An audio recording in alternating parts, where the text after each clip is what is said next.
Bueno, buenas tardes a todos. Muchas gracias a Nicolás por la presentación. Vamos a empezar con el tema de fisiología respiratoria. Esta es la bibliografía que usé. Estos son textos de fisiología clásicos para que entiendan algunos de los principios básicos si quieren leer algo más. Y les recomiendo mucho, sobre todo a los que les interesa la anestesiología, este artículo de la Anesthesiology que trata, pues digamos que enfoca un poco más todos los principios fisiológicos de la respiración a la anestesia.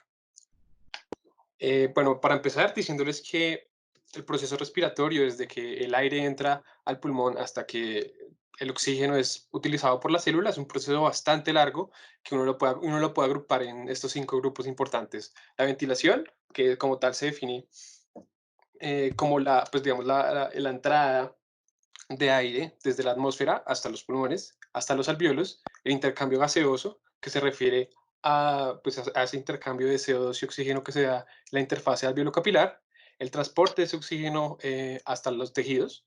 La difusión tisular, que se refiere al oxígeno que, que sale de la sangre y va al espacio intersticial. Y por último, pues, digamos, la respiración celular, cuando el oxígeno es utilizado para el metabolismo celular.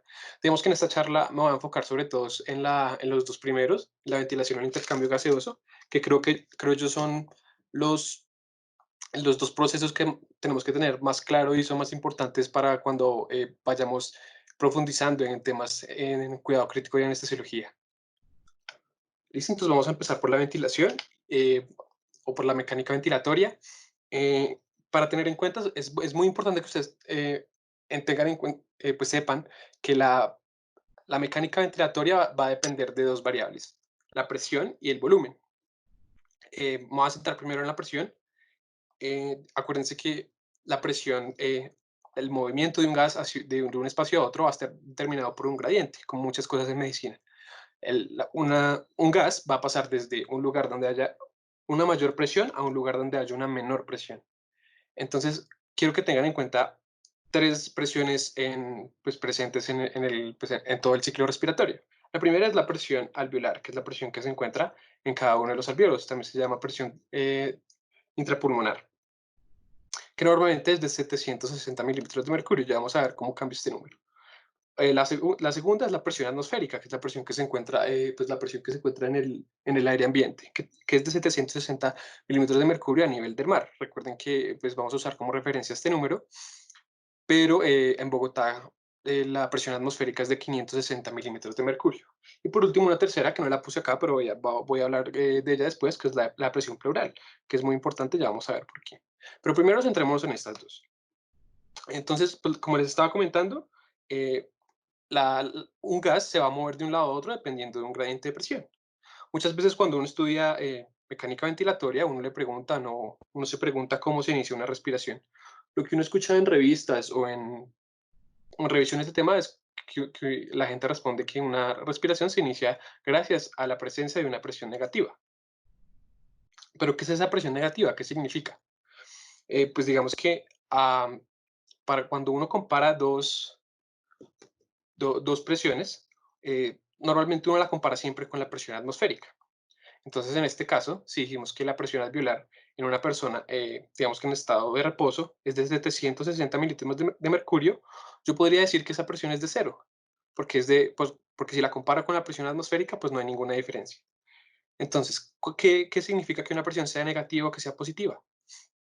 Pues si la presión es mayor a cero, significa que va a ser una presión positiva.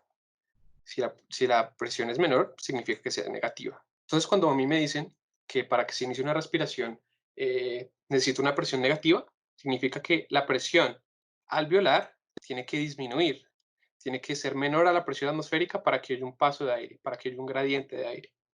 ¿Listo? Eh, entonces,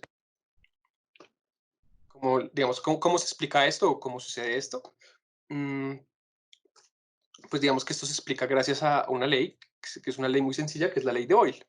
Lo importante de esta ley, y lo que quiero que queden, pues que se lleven a la casa, es que la presión, Boyle me dice que la presión es inversamente proporcional al volumen, siempre y cuando la temperatura y la masa del gas se permanezcan constantes.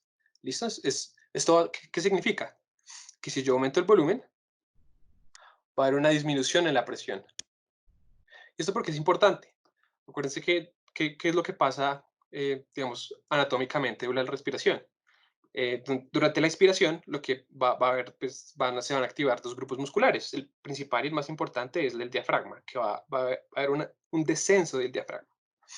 Y aparte, pues, digamos, va a haber por los músculos intercostales externos, va a haber un movimiento de la caja torácica hacia los lados y hacia arriba. Todo esto lo que me va a provocar es un aumento del volumen de la caja torácica. Y por la ley de Boyle, yo puedo inferir que si aumenta el volumen de la caja torácica, va a haber una disminución en la presión alveolar. Y uno cuando lee, pues uno le dicen que pues ese cambio durante la inspiración es más o menos de una disminución de 1 milímetro de mercurio. Esto es suficiente para que por esta disminución de presión haya un flujo de aire de aproximadamente medio litro. Como vamos a ver, este medio litro es más o menos lo que pues, equivale al volumen corriente o a lo que respira una persona, digamos que sin ningún esfuerzo adicional. ¿Listo? Entonces tenemos que la presión negativa, o sea, la presión alveolar va a bajar 1 milímetro de mercurio, es decir, ya no va a ser 760 a nivel del mar, sino va a ser 759. Esto va a ser suficiente para que haya un flujo de aire, por lo que ya hablamos del gradiente de presiones. Este aire pues va a entrar y pues se va a llenar hasta que se iguale la presión atmosférica, es decir, hasta que esto vuelva a 760 milímetros de mercurio, que es la presión atmosférica. Luego de esto, ¿qué pasa? Pues empieza el siguiente paso, que es la aspiración. La aspiración es todo, pues, digamos que es contrario a lo que pasa acá, es decir, hay una disminución del volumen, por lo tanto va a haber un aumento de la presión. ¿Cómo se disminuye el volumen? Pues, digamos, acuérdense que la aspiración es un proceso pasivo, el diafragma se relaja, vuelve a su posición normal, lo mismo hacen, digamos, toda la caja torácica, y por lo tanto, pues va a haber una disminución del volumen eh, de la, del espacio torácico, lo que va a aumentar la presión alveolar, igual, positivamente lo va a aumentar 1 milímetro de mercurio, o sea que va a ser de 761 milímetros de mercurio la presión alveolar, lo que me va a crear un gradiente de presión hacia el otro lado, es decir, el aire va a ser expulsado gracias a este gradiente de presión. Listo, digamos que cuando entonces para que tengan en cuenta que todo el proceso de mecánica ventilatoria sea gracias a estos cambios de volumen y de presión, pues gracias a los músculos respiratorios. Tengan en cuenta que todo lo que he hablado hasta ahora es en condiciones normales. Obviamente, pues ustedes saben que cuando hay una respiración forzada, hay otros músculos que se ven implicados. Y pues digamos que en ese caso toda la fuerza y el volumen se incrementa y por lo tanto la presión y la cantidad de aire que entra es diferente. ¿Listo? Pero digamos que esto es en condiciones normales. Listo, entonces ya hablamos de las primeras dos presiones que les quería hablar, la atmosférica y la alveolar. La tercera que les había mencionado es la presión pleural. Recuérdese que la pleura es un órgano que recubre al pulmón, está compuesto por dos capas, una capa visceral y una capa parietal, en el cual entre las dos capas se encuentra un espacio que es el espacio pleural y pues ahí se encuentra un líquido. ¿Y por qué es importante la presión pleural y por qué pues, les voy a hablar de esto? Recuerden que el pulmón es una estructura que tiende a colapsarse por dos razones o por dos fuerzas. La primera es porque recuerden que el pulmón tiene una gran cantidad de fibras elásticas, lo que me hace que cada vez que el pulmón se expanda, estas fibras elásticas pues hacen que el pulmón vuelva a su posición inicial, que es, pues digamos, colapsarse. Y la segunda es la tensión superficial. Recuerden que la tensión superficial es, digamos, una fuerza que se produce por esa interfase gas-agua. Recuerden que los alvéolos están rodeados por una gran cantidad de agua que hace que los alvéolos tiendan a colapsar. Entonces, para que el pulmón no colapse del todo, porque yo no puedo dejar que mis alvéolos se cierren del todo, porque si se cierran del todo yo no les puedo entrar aire, para eso está la presión pleural. La presión pleural es una presión negativa, que al igual que pues cuando se hace cuando digamos todo lo que vimos de la presión negativa va a crear un efecto de succión. una fuerza contraria que va a impedir que mis pulmones se colapsen del todo. eh, y pues digamos, esto se ve reflejado en esta gráfica. Obviamente, la presión pleural va a depender de qué parte del ciclo respiratorio yo me encuentre, siendo mayor en la inspiración y menor en la expiración, pero digamos que siempre va a ser negativa con respecto a la presión alveolar, impidiendo que el pulmón se colapse. ¿Listo? Y pues digamos el otro concepto que quiero que tengan en cuenta es la presión transpulmonar. La presión transpulmonar se refiere a la presión que se ejerce sobre la superficie del pulmón y se define como la diferencia entre la presión alveolar y la presión sí, la presión pleural. Siempre va a ser, pues siempre no, pero en promedio es de 4 milímetros de mercurio. Es importante que sea positiva, pues porque eso me va a decir que el pulmón, la fuerza se está dirigiendo, evitando que el pulmón se colapse. ¿Qué pasa si esta presión transpulmonar es de cero o llega a cero? Pues que el pulmón se va a colapsar. Un ejemplo de esto, pues que es un ejemplo muy clásico, es el neumotórax. Cuando hay una abertura digamos, en el pulmón, todas las presiones se igualan y pues por lo tanto la presión transpulmonar se vuelve cero y el pulmón se colapsa. ¿Listo? Bueno, una vez ya teniendo en cuenta todas las presiones, es importante también tener en cuenta los volúmenes y las capacidades que, pues digamos que eso es una gráfica que creo que todos ustedes han visto en algún momento. Eh, Obviamente hay unas, digamos, que uno usa o es más común escuchar que otros, pero digamos que todos son importantes. Entonces, empezando por el volumen corriente, que es el volumen que yo tengo en cada vez que respiro normalmente, es el volumen que entra a mis pulmones, que es aproximadamente de lo que les había dicho antes, de 500 mililitros. ¿Listo? El volumen de reserva inspiratorio es el volumen adicional que aire que se puede inspirar a partir del volumen corriente. O sea, si yo hago un esfuerzo inspiratorio, ¿qué tanto aire de más puedo entrar? Y el volumen de reserva aspiratorio es el volumen adicional que se puede expirar después de una inspiración forzada. El volumen residual es el volumen que queda después de una expiración forzada. La capacidad inspiratoria es la cantidad que una persona puede inspirar cuando se está al nivel inspiratorio normal, es decir, qué tanto yo puedo inspirar desde, pues como de mi estado basal. Y la capacidad vital es el volumen de reserva, o sea, significa que qué tanto aire puede expulsar una persona después de que yo haga una inspiración forzada, qué tanto aire yo puedo expirar. Y por último, pues digamos la capacidad pulmonar total, que es todo el aire que puede entrar a mis pulmones. Digamos que los más importantes y los que se ven más comúnmente en la práctica, pues son el volumen corriente, la capacidad vital, y la capacidad pulmonar total, que son como los que uno tiene que tener más en cuenta. Luego, pues digamos, ahí tenemos que analizar qué factores me pueden a mí alterar ese flujo de aire desde la vía aérea superior hasta los alvéolos. Para esto, pues utilizamos algo que se conoce como la ley de Ohm, que pues digamos fue escrita primero inicialmente para voltaje, pero pues uno lo puede aplicar a cualquier flujo. Y me va a decir que el flujo va a depender de la diferencia de presiones sobre la resistencia. ¿Listo?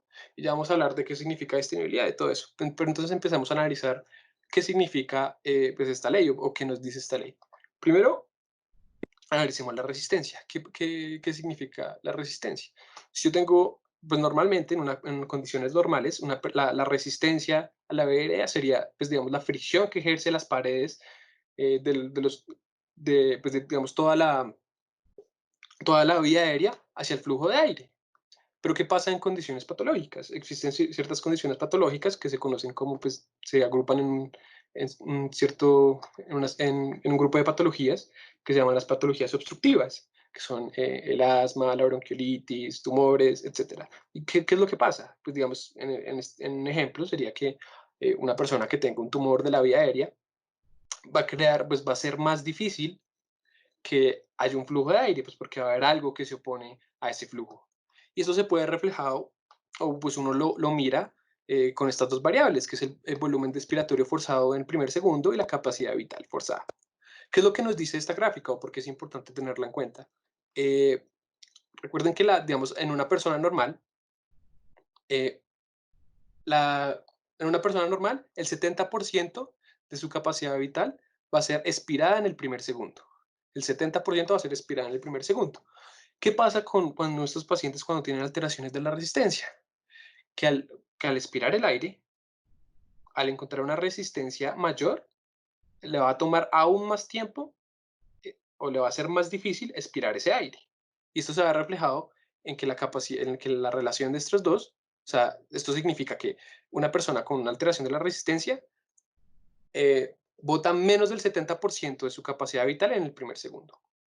¿Listo? Y eso, pues ustedes, digamos que cuando si estudian algo de espirometría, eso lo van a reflejar en pues, algunos algoritmos sobre patrones restrictivos y obstructivos. Pero digamos que eso es lo importante, que la resistencia me va a afectar el flujo, porque es inversamente proporcional. Entre más resistencia haya, entre algo que me tape, algo que me evite que haya un flujo, que haya un paso del aire, pues va a disminuir el flujo. ¿Listo? Eso en cuanto a la resistencia. En cuanto a la disponibilidad, pues vamos a ver que en la ley de Ohm pues nos dice que uno puede analizarlo dependiendo de la diferencia de presiones. ¿Esto qué significa? O cómo yo analizo esto, cómo yo analizo las cosas que me pueden alterar el flujo dependiendo de la presión.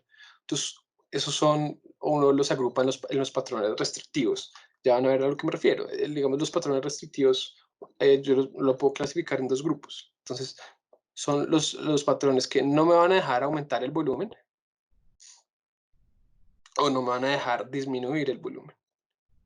Es decir, eh, alteraciones de la disponibilidad. Recuerden que la disponibilidad se refiere, o sea, o se define como la facilidad o sí, la facilidad que tiene el alveolo de expandirse a partir de a partir de, pues, digamos, de la entrada de aire. Entonces, hay patologías que no me van a dejar aumentar el volumen de ese alveolo. Por ejemplo, una neumonía, una fibrosis. ¿Esto cómo se va reflejado? ¿Y por qué hablo de volúmenes y no de presiones? Pues por lo mismo de la ley de Boyle. Si hay un aumento del volumen, si no hay un aumento del volumen, no va a poder haber una disminución de la presión y no se va a poder dar una inspiración. O sea, va a haber problemas en la inspiración. Y, pues digamos, y ahora vamos a hablar de patologías que no pueden disminuir el volumen. Esto es muy específico del enfisema. Recuerden que el enfisema es una patología en la cual se pierde la capacidad elástica, se pierden las fibras de elastina, lo que hace que el alveolo pues pueda ser llenado de aire, pero a la hora de botarlo no puede volver a contraerse, pues por lo que no tiene fibras elásticas. Es decir, no puede disminuir el volumen. Como no puede disminuir el volumen, no puede aumentar la presión y va a tener problemas en la expiración. ¿Listos? Entonces uno como puede analizar desde un punto de vista fisiológico las alteraciones en el flujo de aire. ¿Listo? Una vez teniendo eso en cuenta, vamos a pasar al segundo punto, que es el intercambio gaseoso. Entonces, recuerden que para que haya un intercambio, o sea, para que se siga el proceso de respiración, pues tiene que llegar el aire gracias a todos pues, los procesos de mecánica ventilatoria que antes vimos, pero también tiene que haber una buena perfusión, una buena cantidad de sangre que llegue a sus alvéolos y me recoja ese oxígeno para llevarlo a todos los tejidos. Entonces, para eso es que uno analiza la relación ventilación-perfusión. Entonces, primero vamos a ver el concepto de ventilación alveolar. Eh, Este concepto significa la cantidad de aire que llega al alveolo por minuto. Eh, va a ser, va a estar constituido por el volumen corriente menos el espacio muerto. ¿A qué se refiere este espacio muerto? A todo ese espacio en el que no va a llegar eh, oxígeno, o sea, que va a llegar el oxígeno, pero que no va a poder ser utilizado para intercambio gaseoso. Un ejemplo es todo ese oxígeno que se queda atrapado en la vía aérea, en la tráquea, en los bronquiolos, todo ese volumen de aire se considera un espacio muerto. ¿Listo? Digamos, hay dos tipos, ese, el que les acabo de mencionar, y digamos, otro tipo que es el aire que llega a los alvéolos que por alguna razón no pueden realizar intercambio gaseoso, o sea, porque están colapsados, o porque no les llega la suficiente sangre, etcétera. Pero digamos que lo importante que tienen que tener en cuenta este espacio muerto es que en promedio, en un adulto sano, es de 150 mililitros. Entonces, la cantidad de aire que le llega a una persona, asumiendo que su frecuencia respiratoria en promedio va a ser de 12 respiraciones por minuto, es de 4 litros. ¿Listo? Y la perfusión, pues que pues digamos que eso ya lo hemos visto en charlas pasadas, va a estar determinado, pues, o va a estar representado por el gasto cardíaco, que va a estar determinado por la frecuencia cardíaca y el volumen de eyección. En eso no me va a tener mucho. Lo importante es que sepan que el gasto cardíaco de una persona normal es de 5 litros. Entonces, una, cuando a mí me ponen esta ecuación, que es la relación ventilación-perfusión, la Q significa perfusión, eh, normalmente, si uno hace esta división, es de 0,8. Digamos que lo ideal sería que fuera de 1, pero por varias razones, esta relación ventilación-perfusión es de 0,8. Lo que va a hacer el cuerpo es intentar mantenerla entre 0,8 y 1. El cuerpo tiene varios mecanismos para hacer esto. Entonces, pues digamos que mm, va a depender, digamos, de qué condiciones se encuentre ese alveolo o qué alteraciones haya en esa relación ventilación-perfusión. Entonces, por ejemplo, imagínense, yo sé que no soy muy buen artista, pero acá está un alveolo, acá hay un capilar. Asumamos que esto es un alveolo muy, muy bien ventilado. ¿Listo? Entonces va a haber una gran entrada de oxígeno y por ende una salida de CO2. Esto va a hacer que la presión de estos dos componentes dentro de mi alveolo cambie. Esto va a hacer que haya un aumento de la presión de O2 y haya una disminución de la presión alveolar de CO2. ¿Listo? Entonces esto significa que va a haber una mayor cantidad de oxígeno. ¿Qué repercute esto en mi relación BQ? Que va a haber un aumento de la ventilación. Pero pues, como les había dicho, el cuerpo siempre va a tender a que estos dos números igualen, a que la relación sea de 1. Entonces, ¿qué va a pasar?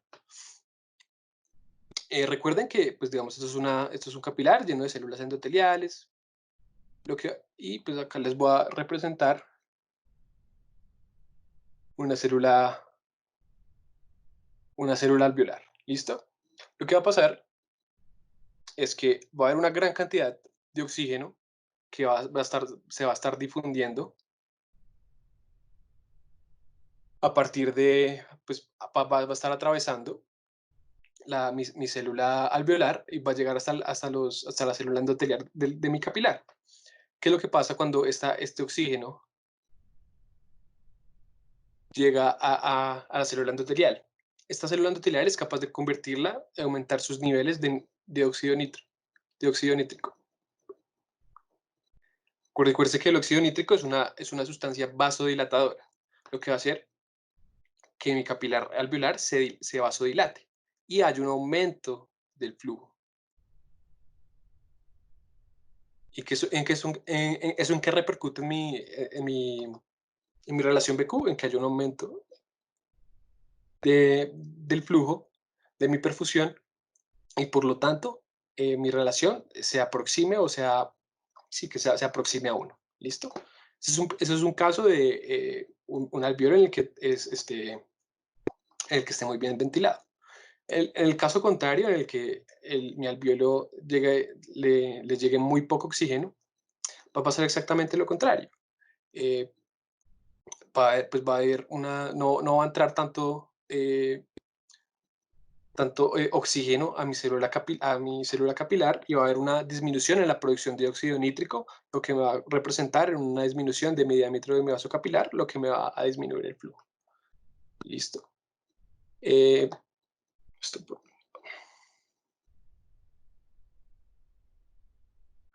bueno, entonces, esto porque es importante, digamos, porque hay que tener en cuenta que no todas las zonas del pulmón van a estar igualmente ventiladas e igualmente perfundidas. Esto va a estar determinado pues por ciertos factores que ya vamos a ver. Entonces, primero, empezando por la relación ventilación, por la ventilación. em, la ventilación no va a ser igual a partir de pues en todo el pulmón. La ventilación, las zonas mejor ventiladas del pulmón van a estar en las zonas inferiores. Ya les voy a explicar por qué. está muy relacionado con la presión pleural. Digamos que la presión pleural no es la misma en todo el espacio pleural. ¿Esto a qué se debe? Se debe es al efecto que tiene la gravedad sobre el pulmón. Digamos que la gravedad hace que mi pulmón, digamos que en relación, o sea, que esté más pegado a la parte inferior de la pleura parietal. ¿Listo? Esto hace que haya una disminución en el volumen eh, de mi espacio pleural. Por lo tanto, acuérdense la ley de Boyle, una disminución en el volumen constituye un aumento en la presión. Este aumento de la presión va a repercutir tanto en la presión pleural como en la presión transpulmonar. Y ustedes van a ver que en, en cuanto la presión transpulmonar aumenta, entre más aumente la presión transpulmonar, va a haber un aumento del volumen alveolar. ¿Listo? Entonces, pues, esto es un poco confuso. Yo sé que uno pensaría que si el alveolo es más grande, si uno aumenta el volumen de mi alveolo, pues eso significa que estaría mejor ventilado porque le entraría mejor aire. Pero lo que pasa es que cuando la presión transpulmonar acá, como esto está corrido hacia abajo, va a ser va a ser menor. Esto va a hacer que la presión transpulmonar en estas zonas sea mucho más grande. Es decir, que va a haber una presión negativa, una succión que me va a evitar que mi alveolo se pueda contraer, que se pueda cerrar. Esto va a hacer que no pueda botar todo el aire que tiene adentro y pues digamos que el aire se va a quedar ahí estacionado, lo que no va a impedir que el aire o sea, que el alveolo se llene durante una expiración, pues porque ya va a haber aire aquí y no va a poder entrar más. Y pues digamos que esto es un factor, pero el otro es que pues vamos a ver, como un aumento del volumen, va a haber una disminución en la presión alveolar de oxígeno y pues digamos que esto va a repercutir y me va a impedir que haya un gradiente de presiones cuando va a llevar un intercambio con el capilar, que eso ya lo vamos a ver más adelante. Listo, eso es en cuanto a los cambios de la relación de la ventilación en todas las partes del pulmón. Y ahora vamos a ver los cambios de la perfusión. Los cambios de la perfusión también van a estar dados por la gravedad. Digamos, asuman que esto es la arteria pulmonar. Las zonas mejor perfundidas van a ser aquellas a las que la sangre no tenga que vencer esa fuerza de gravedad. O sea, la mitad inferior del pulmón va a estar mejor perfundida, mientras que la zona superior va a estar menos perfundida. ¿Listo? Esto, digamos que yo sé que uno lo confunde mucho las zonas de West. Las zonas de West yo no voy a hablar mucho de eso, porque ellas tienen más de ver con la presión. Lo que quiero que tengan muy en cuenta es que, pues, digamos que, que vean la distribución de la perfusión y la ventilación en un pulmón y, pues, digamos, explicarle un poco las razones por las que eso pasa. ¿Listo? Entonces, una vez yo tengo, llega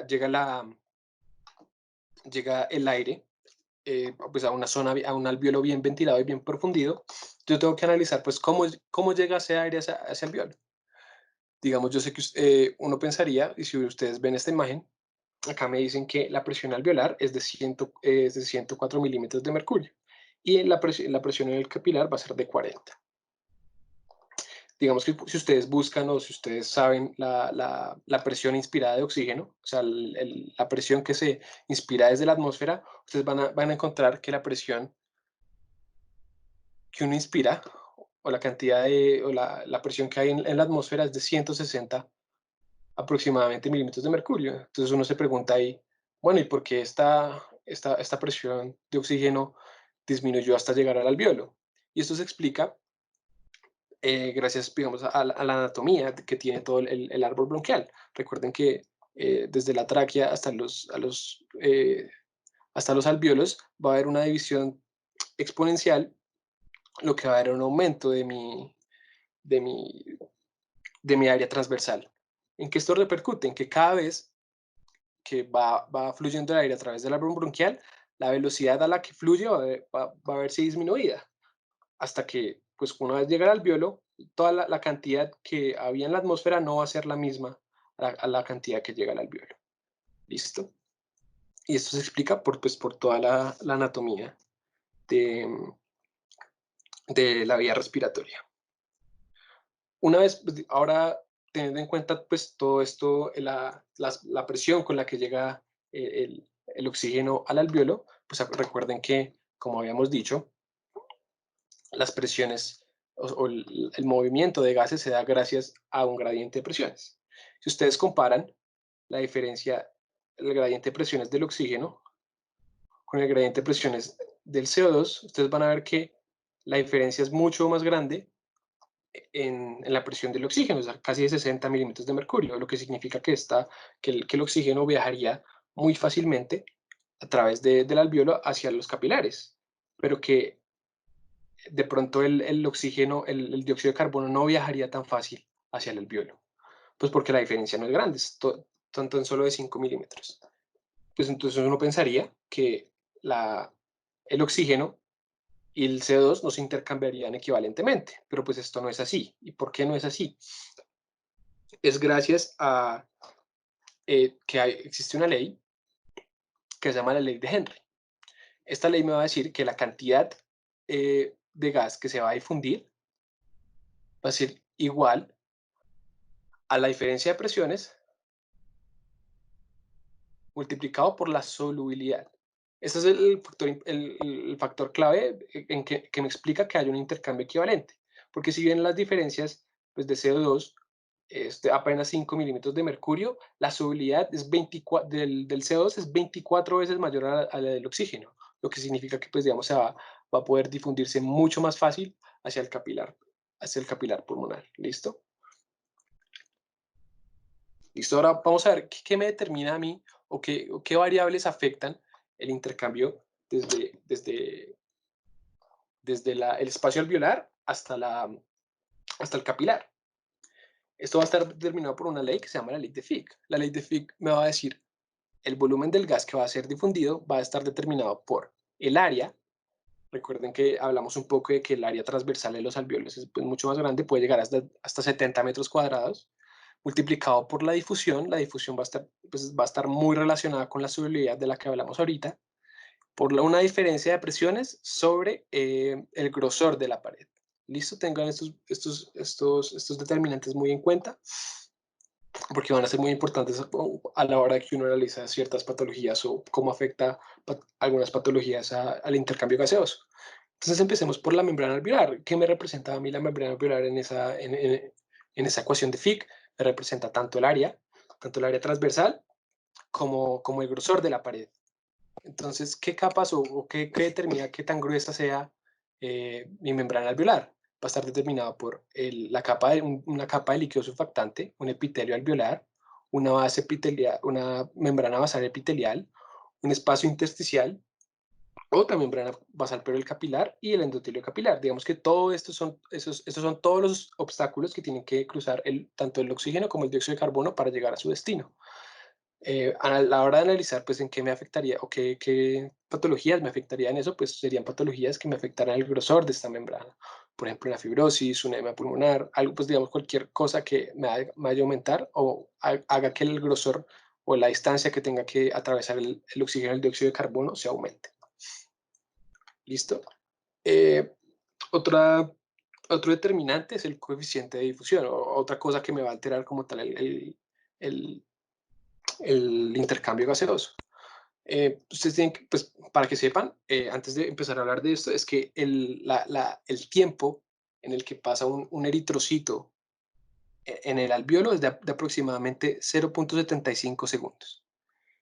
Esto porque es importante, porque, digamos, en ese tiempo, eh, la, la, el, la presión parcial, o sea, la presión de oxígeno, tanto en el alveolo como en el capilar, va a tender a igualarse, pues porque el oxígeno va a tender a pasar desde el alveolo hasta el capilar. Este proceso en el cual se igualan las presiones de oxígeno va a ocurrir en los primeros 0,25 segundos, en el primer cuarto de segundo. Eso significa que todo el tiempo que pasa el eritrocito después de esto, pues digamos que ya va a estar saturado, ya no va a poder recoger más oxígeno.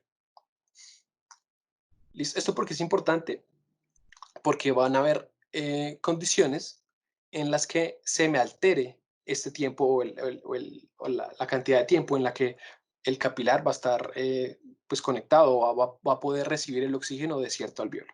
¿En qué condiciones? Pues digamos en condiciones que me afecten el gasto cardíaco. El ejemplo clásico que uno le ponen es del ejercicio. Cuando yo hago ejercicio y un aumento del gasto cardíaco, la cantidad, o sea, la velocidad o la cantidad de tiempo en la que un eritrocito pasa cerca de un alveolo es de 0.25 segundos. Esto lo que me va a dictar o que lo que me va a determinar es que la, cuando se igualan las presiones, cuando el oxígeno empieza a pasar desde el alveolo hasta el capilar pulmonar, va a tardar más en igualar las presiones, lo que va a significar que más sangre va a ser, o más eritrocitos van a ser oxigenados a comparación de a cuando no hay, pues digamos, un aumento en el gasto cardíaco.